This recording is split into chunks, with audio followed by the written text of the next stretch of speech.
আমরা কুরবানির গোশ বা জগন্নাথ ধামের প্রসাদ চাই না রেশনের মাধ্যমে, আমরা চাই ফ্যামিলি পিছু একটা করে চাকরি বাড়ি বাড়িতে, সেটাই পোস্ট অফিসের মাধ্যমে চিঠিটা আসুক। ওয়ান ফ্যামিলি ওয়ান জব, প্রতিটা বাড়ি থেকে একজনের চাকরির ব্যবস্থা, রেশনের মাধ্যমে না এসে পোস্ট অফিস থেকে তার চিঠি আসুক। দলিত, আদিবাসী, হিন্দু, মুসলমান, জৈন, খ্রিস্টান নির্বিশেষে প্রতিটা বাড়ি থেকে একটা করে ছেলে যদি চাকরি বা একটা করে মেয়ে যদি চাকরি করে, অন্তত সেই পরিবারটা বাঁচবে। এর ব্যবস্থা সরকার করবে। সরকার এর ব্যবস্থা না করে ধর্মীয় উন্মাদনা করে তুলছে।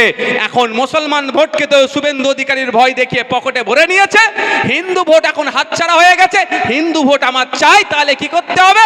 তড়িঘড়ি জগন্নাথ ধাম করো, আর ওই জগন্নাথ ধামের প্রসাদ হিন্দুর বাড়িতে পাঠিয়ে বলো যে আমার থেকে বড় হিন্দু আর পশ্চিমবাংলায় কেউ নাই। হিন্দু ভাইদের বোকা বানানো চলছে, হিন্দু ভাইদের বোকা বানাচ্ছে। মুসলমান ভাইয়ের থেকে আমি অনুরোধ করবো, হিন্দু ভাইদেরকে এগিয়ে আসতে হবে, আগে এসে প্রতিবাদ করতে হবে যে হিন্দু ধর্ম অত ঠুনকো ধর্ম নয়। তুমি জগন্নাথ ধামের প্রসাদ রেশনের মাধ্যমে পাঠাতে হবে। হিন্দু ধর্মের যারা ধর্মীয় বিশ্বাস, প্রসাদ তাদের মন্দির থেকে তারা ঠিক কালেক্ট করে নেওয়ার তাদের ক্ষমতা আছে। এতদিন ধরে কালেক্ট করেছে, আগামীতেও তারা কালেক্ট করবে। এই নিয়ে বলি ভাই আমার দোষ, এই বলি আমাকে জেলে দেবে দিয়েছে, আগামী দিনও জেলে দেওয়ার প্ল্যান চালাচ্ছে। তাতে আমি ভয় খাইনি। মানুষের জন্য বলবো, শিক্ষার জন্য বলবো, কর্মসংস্থানের জন্য বলবো, স্বাস্থ্য বিপ্লবের কথা বলবো, হিন্দু মুসলমানের ঐক্যের কথা বলবো, ফেক ST/SC সার্টিফিকেটের বিরুদ্ধে কথা বলবো, দলিত ভাইদের উপর অত্যাচার বন্ধের কথা বলবো, মুসলমানদের উপর অত্যাচার বন্ধের কথা বলবো, মুসলমান, দলিত, আদিবাসী নির্বিশেষে 100% যে রোস্টার আছে সেটা মেনে যাতে চাকরির ব্যবস্থা হয় তার কথা বলবো।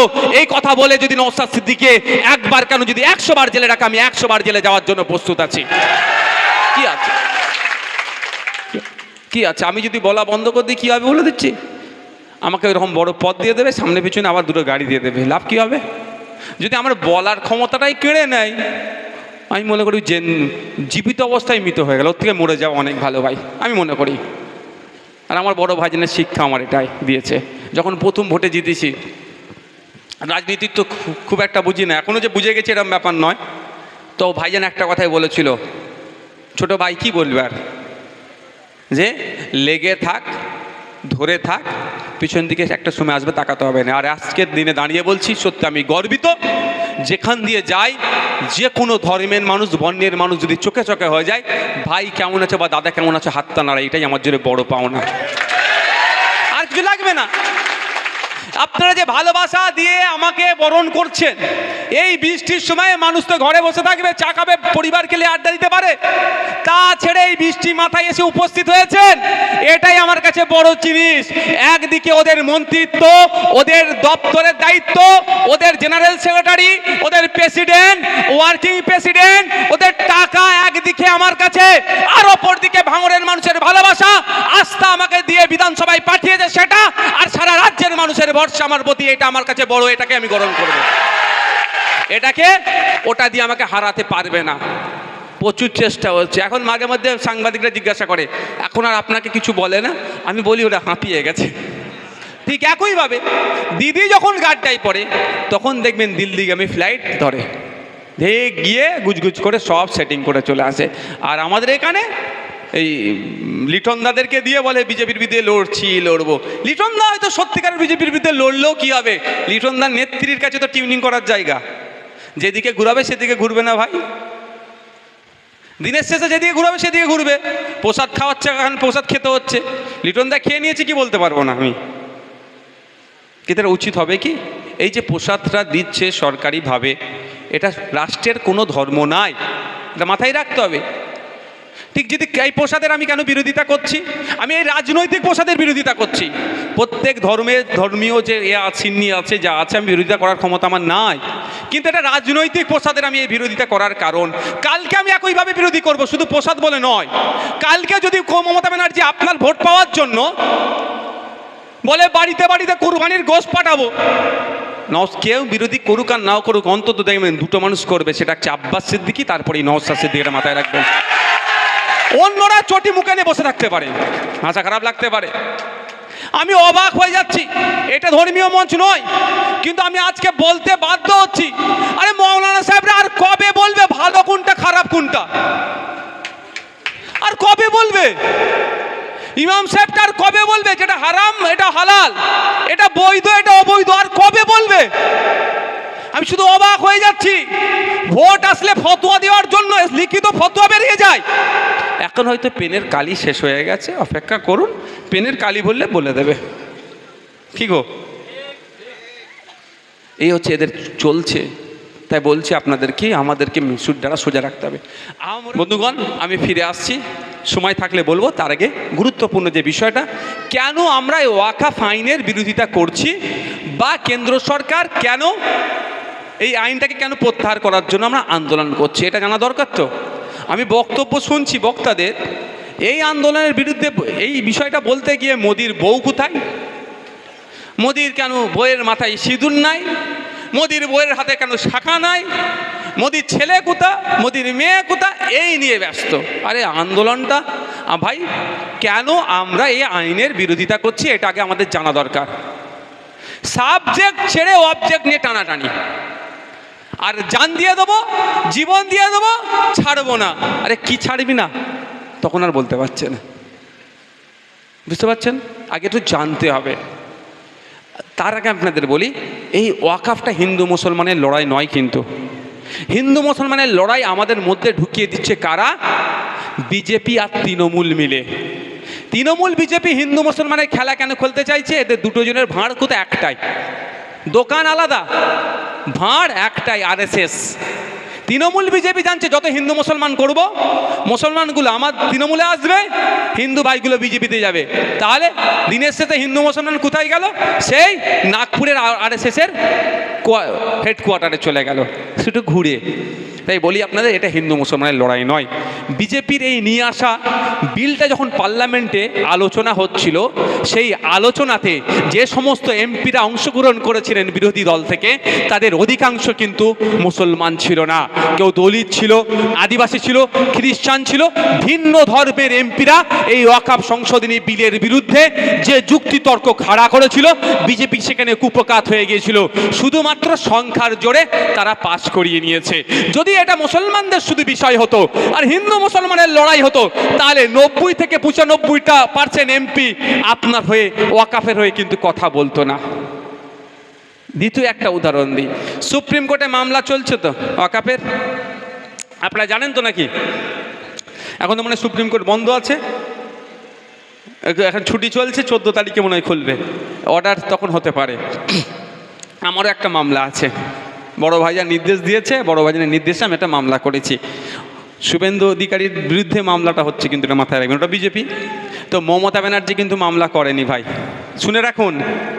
আপনার কবরস্থান হাতছাড়া হয়ে যাচ্ছে, আপনার ঈদগাহ হাতছাড়া হচ্ছে, আপনার দাদু যেখানে 20 বছর, 30 বছর, 40 বছর, 50 বছর, 100 বছর নামাজ পড়ে এসছে, ওই জায়গাটা হাতছাড়া হচ্ছে।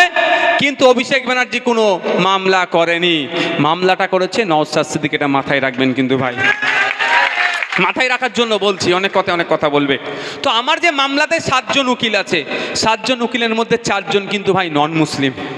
যদি এটা হিন্দু মুসলমানেরই ব্যাপার হতো, হিন্দুর সাথে মুসলমানের লড়াই, তাহলে কেন আমার মামলা করবে ভাই তারা? বলুন কেন করবে? এটা হিন্দু মুসলমানের ব্যাপার নয়, এই ব্যাপারটা এটা হচ্ছে সংবিধান, একটা ধর্মকে আঘাত দিচ্ছে, সাথে সাথে সংবিধানের 14, 15, 25, 26, 29, 300 ক এই ধরনের একাধিক আর্টিকেলের উপরে আঘাত দিচ্ছে, সংবিধানের উপরে আঘাত দিচ্ছে। সেই জন্য জাত ধর্ম বর্ণ নির্বিশেষে মানুষ এটার বিরুদ্ধে লড়াই করছে। সুপ্রিম কোর্টে যে মামলা হচ্ছে, মামলায় যে আইনজীবীরা আছে 90 থেকে 95% আইনজীবী কিন্তু মুসলমান নয়, এটা মাথায় রাখবেন। তারা এই আইনটাকে বাতিলের জন্য আইনি লড়াই করছে। শুধু তাই নয়, পাঞ্জাব থেকে একটা সংগঠন, পাঞ্জাব শিখ ধর্মের সংগঠন, তারা আপিল করতে শুনেছি যে এই আইনকে বাতিল করা হোক। তারা পাঞ্জাবি তো, তাও মুসলমানদের হয়ে কথা বলছে। শুধু মুসলমানদের হয়ে না, সংবিধানের হয়ে কথা বলছে। কেরলের একটা হিন্দু সমাজের সংগঠন, তারা, আমি উদাহরণ দিচ্ছি কি ধরনের, যেন বসিরহাটের দরবার থেকে মামলা করতে গিয়েছিল না, আমাদের বাইজিৎ ভাই গিয়েছিল, তুমিও তো গিয়েছিলে, এটা ধরতে একটা মুসলিম সংগঠন, বোঝানোর জন্য বলছি। সে ধরনের কেরলের একটা হিন্দু ধর্মীয় সংগঠন সুপ্রিম কোর্টে মামলা করেছে যে আইনকে বাতিল করতে হবে, এই আইন দিয়ে শুধুমাত্র মুসলমানকে শোষণ নয়, সংবিধানের উপরে আঘাত লাগছে বলে। তাহলে আইন থেকে এটা ক্লিয়ার হলো তো যে এটা মুসলমান হিন্দুর ব্যাপার নয়, এটা ভুল বোঝানো হচ্ছে। এই ভুল বোঝানোটা আমাদের ক্লিয়ার হয়েছে। এবার আসা যাক, এই আইনকে নিয়ে আর দুটো মিথ্যাচার হচ্ছে। প্রথম মিথ্যাচার বিজেপি এটা বেশি করে করছে যে ওয়াকফ বোর্ড যেখানে গিয়ে দাঁড়াবে, যেটা বলবে ওয়াকফের সেটাই নাকি ওয়াকফের হয়ে যাবে। স্বাভাবিকভাবে মানুষ ভয় খেয়ে যাবে। এইভাবে হিন্দু ভাইদেরকে বুঝাচ্ছে তোমার বাড়ির যে তুলসী তলাটা আছে, ওয়াকফ বোর্ড এসে যদি বলে এটা ওয়াকফের হয়ে যাবে। তোমাদের পাড়ার যেই মন্দিরটা আছে, ওয়াকফ বোর্ড যদি বলে এটা ওয়াকফ বোর্ডের হয়ে যাবে। তোমার বাড়িটাকে যদি বলে এটা ওয়াকফের, বলছে নাকি ওয়াকফের হয়ে যাবে। এইরকম বলে আমার হিন্দু ভাইকে একটু ভড়কে দিচ্ছে। আচ্ছা, ভারতবর্ষে এই ধরনের কোনো আইন আছে ভাই? আইন আছে আপনাদের মনে হয় যে আপনার যেখানে ওয়াকফ বোর্ড বলবে সেটা ওয়াকফের হয়ে যাবে? এই ওদের কথা অনুযায়ী এই পুকুরটা যদি বলে ওয়াকফ বোর্ড আমার, এটা নাকি ওয়াকফ বোর্ডের হয়ে যাবে। এটা হতে পারে? আরে ভারত সরকার যদি এসে পুকুরটা চাই, তা ভারত সরকারের হবে না যতক্ষণ না পর্যন্ত এ বলছে, কনসার্ন দিচ্ছে। উন্নয়নের জন্য লাগবে। ভারত সরকার যদি চায়, পশ্চিমবাংলা সরকারকে বলবে, পশ্চিমবাংলা সরকার একে নোটিশ করবে, এটার জন্য আপনাকে ক্ষতিপূরণ দেওয়া হচ্ছে, আপনি দিন। যদি না দিয়ে যদি মামলা লড়ে, এ তো উকিল সাহেব, অনেক কটা উকিল আছে তো নাকি? উকিল সাহেব কি ভুল বলছে নাকি? তো ও যদি মনে করে আইনে লড়িয়ে ওটাকে বেটাকে ঝুলিয়ে রাখবো, ভারত সরকারের ক্ষমতা নেই একে এ করা, আইনি লড়াই তাকে যেতে হবে। তাহলে একটা বোর্ড, ছোট্ট একটা বোর্ডের ক্ষমতা আছে এটা সম্পূর্ণভাবে ভুল বোঝানো হচ্ছে। কেমন ভুল বোঝানো হচ্ছে? বলছে নওশাদ সিদ্দিকী, আমাকে দিয়ে উদাহরণ দিচ্ছি, আমি এত পাওয়ারফুল, যেখানে দাঁড়িয়ে বলবে এটা আমার, সেটা নাকি আমার হয়ে যাবে। আমি এত পাওয়ারফুল, আমি ওয়াকফ বোর্ডে এখন নিজেকে ধরে উদাহরণ দিচ্ছি। আমি কাঁদছি ওয়াকফ ট্রাইব্যুনালে গিয়ে যে পশ্চিমবাংলায় আমার ৭৫,০০০ বিঘা ওয়াকফ সম্পত্তি আমি উদ্ধার করতে পারছি না, আপনি একটা অর্ডার করিয়ে দেন যাতে আমি উদ্ধার করতে পারি। আমি কাঁদছি হাইকোর্টে গিয়ে যে আমার ৭৫,০০০ বিঘা সম্পত্তি বসিরহাট শহরের ওপরে ওয়াকফ সম্পত্তি বেহাত হয়ে আছে, আমি উদ্ধার করতে পারছি না, মাই লর্ড তুমি একটু অর্ডারটা করে দাও যাতে আমি উদ্ধার করতে পারি। আমি কাঁদছি সুপ্রিম কোর্টে গিয়ে যে আমি আমার ওয়াকফ প্রপার্টিটা উদ্ধার করতে পারছি না, তুমি অর্ডার দাও যাতে আমি উদ্ধারটা করতে পারি। আর আমার এত পাওয়ার, আমার নিজের ৭৫,০০০ বিঘা সম্পত্তি বেহাত, সেইগুলো আমি নিতে পারছি না, আমি অন্য জায়গায় দাঁড়ালে নাকি আমার হয়ে যাবে সেটা। তাহলে অলরেডি আমার যে ৭৫,০০০ বিঘা আছে সেইখানে গিয়ে দাঁড়িয়ে বলি আবার একবার দাঁড়িয়েছি, দুবার করে জায়গাটা আমার হোক। বুঝে আসছে ভাই? বুঝাতে পারলাম না? আরো ডিপে যেতে হবে। আমার নিজের ৭৫,০০০ বিঘা সম্পত্তি আমি উদ্ধার করতে পারছি না, কিন্তু আমার এত পাওয়ার থাকার পরেও আমি উদ্ধার করতে পারছি না, কিন্তু অন্যের পুকুরে গিয়ে দাঁড়ালে বলছে এটা আমার হয়ে যাবে। ওই জায়গায় দাঁড়িয়ে যদি বলি এটা আমার হয়ে যাবে, এটা মানবে কেউ? এটা হতে পারে না। এটা শুধুমাত্র ভুল বোঝানো হচ্ছে। এবার আমি আসা যায় এই আইনের কেন বিরোধিতা করব। মোদিজি বলেছে মুসলমানদের উপকার করবে। এই মুসলমান মায়েরা দাঁড়িয়ে আছেন, মুসলমান মায়েরা দাঁড়িয়ে আছেন, মুসলিম মায়েরা দাঁড়িয়ে আছেন, মুসলিম মায়েরা দাঁড়িয়ে আছেন, আপনাদের উপকার করবে।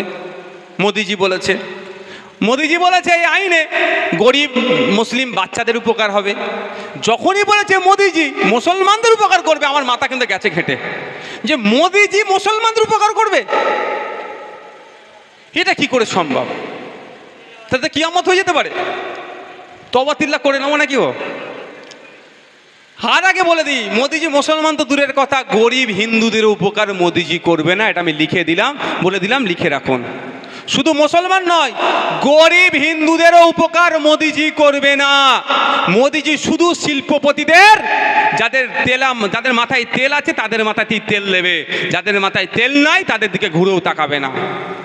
তার প্রমাণ একটা দেবো। কদিন আগে গ্যাসের দাম ৫০ টাকা বেড়েছে, জানেন আপনারা? মনে আছে? তাহলে গরিব হিন্দুদেরকে বলতে পারতো তো যে গরিব হিন্দুরা, গরিব না, পশ্চিম ভারতবর্ষের হিন্দুদেরকে ৫০ টাকা বেশি দিতে হবে না, হিন্দু ছাড়া যতজন আছো তারা সবাই ৫০ টাকা বেশিতে গ্যাস কিনো। হয়েছে? মাছটা কার দিয়েছে? শুধু মুসলমানের? গরিব হিন্দুর মাছ দেয়নি মোদিজির দল। হিন্দু হিন্দু ভাই ভাই বলে স্লোগান তুলছে শুভেন্দুবাবু। ভালো কথা। শুনেছি শুভেন্দুবাবু নাকি পেট্রোল পাম্প আছে, কই পেট্রোল পাম্পে তো বড় করে লিখে রাখতে পারে হিন্দু হিন্দু ভাই ভাই, মুসলমানের তেল বিক্রি নাই। বলো খারাপ কথা বলছি নাকি? ব্যবসাটা ভালো বুঝে নিচ্ছ তুমি, তেল বিক্রি করছো আর মালটা কামিয়ে নিচ্ছ, আর পাড়ার গরিব হিন্দুকে হিন্দু হিন্দু ভাই ভাইয়ের স্লোগান তুলছো। ওই এই রাজেন্দ্রপুর গ্রামের কোনো একটা হিন্দু ভাই বিপদে পড়লে ও ওইখান থেকে 4 ঘন্টা দূর থেকে আসবে না, এখানকার পাশের লোকটা ভাই পাশে দাঁড়াবে, সে যে ধর্মেরই হোক না কেন। উনি হিন্দু হিন্দু ভাই ভাই বলে স্লোগান তুলছেন, হিন্দুকে এক হতে হবে ভাই, হিন্দুকে এক হতে হয়, ভালো কথা। তুমি তাহলে মুসলমানকে তেল বিক্রি করছো কেন? আগে তুমি তেল বিক্রি করাটা বন্ধ করে দাও, তাহলে তো জানবো তুমি হিন্দু ভাইদের জন্য ভাবছো। তারপরে আর দুটো কথা বলি, হিন্দু হিন্দু ভাই ভাই বলছো, ভোট মিটে গেলে দলিত পিছড়ে বর্গের হিন্দু কিসের ভাই আর বলবেন না যেন, একদম বলে ফেলবেন না। কদিন আগে শুনছিলাম মোহাম্মদ সেলিম সাহেব এই কথা বলেছে, আর ওই দিক দিয়ে এটা বো করে অন্য কথা আসছে, ওটা বলবেন না একদম, আমি মাইক চেপে দিচ্ছি, বুঝতে পারছেন? ভোট মিটে গেলে অমুকের ভাই বলবে এরা, তার প্রমাণ দিচ্ছি, উত্তরপ্রদেশে চলে যান, তার প্রমাণ চলে যান সাউথ ইন্ডিয়াতে, তার প্রমাণ রাজস্থানে চলে যান। দলিত হওয়ার জন্য উচ্চবর্ণের মন্দিরের কলে পানি খেয়েছে, পিটিয়ে মেরে দিয়েছে। দলিত হওয়া অপরাধ, ইঞ্জিনিয়ারিং পড়ছিল, ছেলেটিকে মারধর করে তাকে পেশাব খাওয়াতে বাধ্য করেছে। দলিত হওয়ার জন্য হায়দ্রাবাদ ইফলু ইউনিভার্সিটির রোহিত ভমুলাকে এমন মানসিক টর্চার করেছে, সুসাইড করতে বাধ্য করেছে। তুই দলিত, তুই আমাকে ওভারটেক করে চলে যাবি, পিটিয়েছে। সব তো বিজেপি রাজ্য। ও যতক্ষণ আসতে পারেনি ক্ষমতায়, তখন ওরা বলেছিল হিন্দু হিন্দু ভাই ভাই, ওখানে স্লোগান হয়েছে। যেই ক্ষমতা থেকে যেই ক্ষমতা এসে গেছে, তখন তুমি অমুকের ভাই, সাইড হয়ে যাও। কি বলছি বুঝতে পেরেছেন? তো এই ধরনের বোঝাচ্ছে এই